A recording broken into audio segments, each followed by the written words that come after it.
What is the cost to acquire a client? Why is it important? And what have we seen that's helping agents hit 40, 50, and $60,000 per month? My name is Trey. I'm the owner of Agent Lead Lab. In the past 3.5 years, we've helped 550 agents like yourself issue pay $40,000 per month. And on this channel, I talk about the strategies, tactics, and behaviors of those individuals and what you can go out and do to scale your business. So as always, please make sure that you like, comment, subscribe, and let's hop right in. So this is the most important metric in business, in my opinion. Not this, I mean, I'm not a guru, but I'll kind of explain why and why it's important as a life insurance. So first of all, what is cost to acquire clients at CPA? So this means cost to acquire client, and this one is cost per acquisition. All right, so let's go to the handy dandy Google and figure out what this means.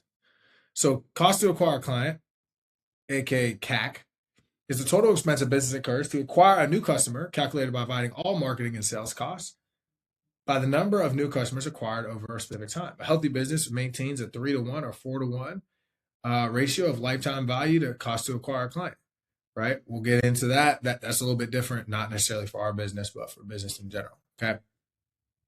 So let's say that's cost to acquire a client. Let's do cost per acquisition. It's essentially the same thing, right? We're just going to put them aside. Cost per acquisition is a marketing metric that measures the total cost of acquiring one paying customer, calculated by dividing the total campaign spend by the number of conversions. It's essentially the same exact thing, right? In a way, you look at cost to acquire a client and cost per acquisition are essentially the same thing. Now, what does this mean for life insurance? Let's go to our definition, right? How much do I need to spend in leads, right? This could be aged, fresh, transfers, order to close the deal. All right. So let's say I spend, $500 and I close 2 deals. That means it's $250 cost per client, you know what I mean? Or $250 cost to acquire a client. All right. Let's say I spend $1,000 and close 4 deals. All right. 250, right? CPA or 250 cost to acquire a client. All right. Now it's also say I spend $1,000 and close 2 deals. Okay. Now that's $500 CPA or $500 cost to acquire a client. Now, why is this important? Why do I believe it's the only metric that actually matters? Because most of the times agents get so emotional about the leads and about the people who told you to kick rocks, and none of that stuff actually matters, right? None of that actually matters. Here's what matters. If I buy leads from a company, if I run marketing ads, let's go, Facebook, IG, TikTok, etc., right?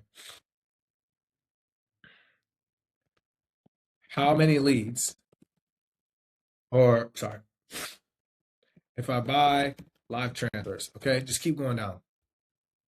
When it's all said and done, the lead pack ends, campaign ends, or the week ends, however you want to do your cycle, let's just call it a cycle, ends.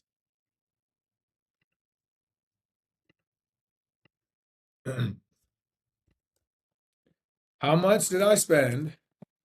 How much did I make? And how much did it take for me to make one transaction? That's what matters. Because I could have spent, here, give you 2 examples. I spent $1,000 on aged leads, right? I make 2 sales. That means it's $250 cost to acquire a client. Okay? Let's say I spent $1,000 on fresh leads and I get 2 sales. That's still $250 cost to acquire a client. It doesn't matter. Sorry for screaming, because it makes no difference. It means nothing. It matters not at all.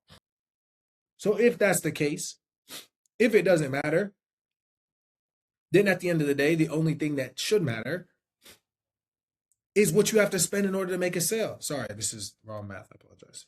$500. Excuse me. It does not matter.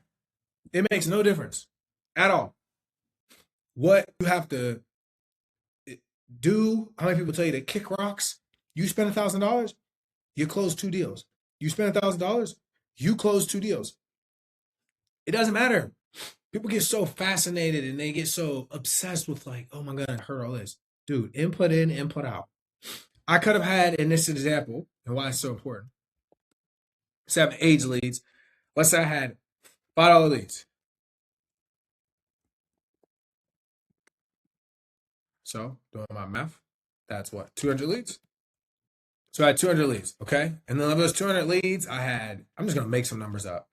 Let's say I had 20 appointments, 11 no-shows, 9 presentations, 2 closes. Okay, that just means I probably need to get better on this. Doesn't matter what the people said, all the people that told you kick rocks. Same thing if I spent $1,000 on fresh leads and I was spending $50 per lead.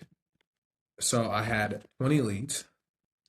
And of those 20 leads, I had, you know, 5 appointments, or let's just call it 7 apps appointments.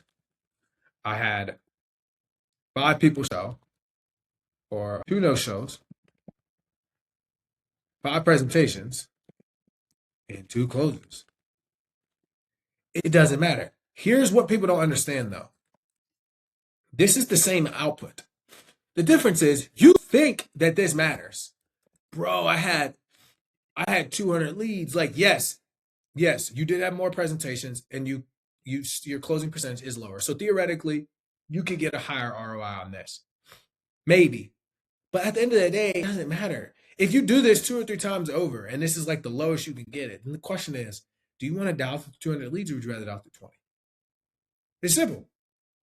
And that's the problem with the life insurance space is that so many people think that if I get more leads, I'm going to truly get more opportunities. And yes, in some ways that is true.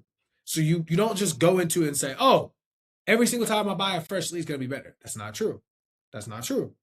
I'm saying though, once you know the numbers, once you've been in the game long enough, you know what works and what doesn't work. You have an idea of like, okay, I can do more volume. Like you need to figure that out. And then once you figure it out, you just have to be okay with whatever it takes in order to get that desired outcome.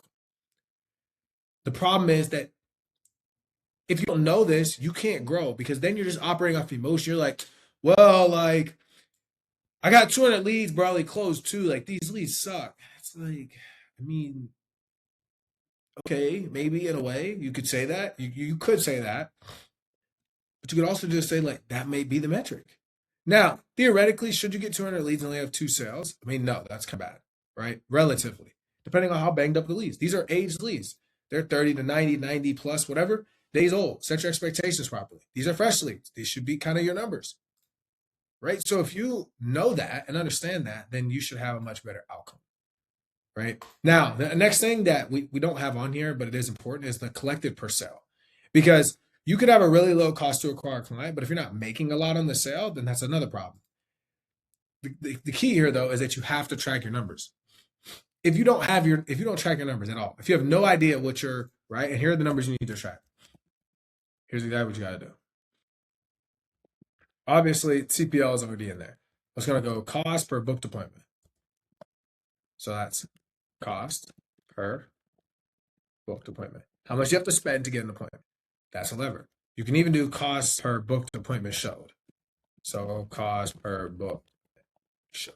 This is also a good metric to see because now you can look and see like, all right, am I doing my tie downs? Let's go to the page. Okay. Next one, cost to acquire a client. We went over that. Then you have collected per sale. That means how much in premium do you collect per sale? All right, and then you have ROI.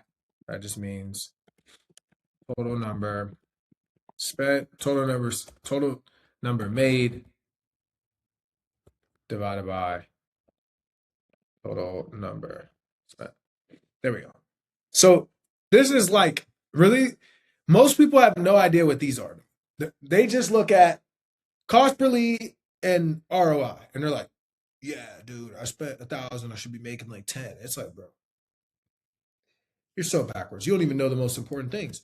If you don't know how much it costs you to book an appointment, that's the first step. Before we start talking about sales and ROI, it's like, bro, that's on you though. You have to know how to call and talk to people. The more appointments you can book, the more likely you can do presentations. The more presentations you get, then you can make more sales.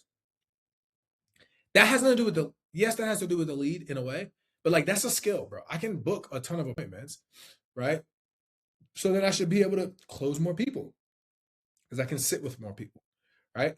Then cost per book appointment show. I like this one only because you could book 10 appointments, but if two of them show, then you have a problem tying people down. Yeah, talk to them. It's like you have a problem tying people down. Right? Then there's a cost to acquire a client. That's pretty standard. And then you have collected per sale, right? Which is how much on average am I collecting on my sales and annual premium or issue pay premium, whatever number you want to use. And when you look at those numbers, you're able to make better choices about what you want to do as you scale. Without looking at those numbers, it means nothing. You cannot make any adjustments. You cannot scale. You cannot grow. Point blank, period. Right? So, as always, please make sure to like, comment, subscribe. This is a quick overview on why this is so crucial in you being able to scale your business.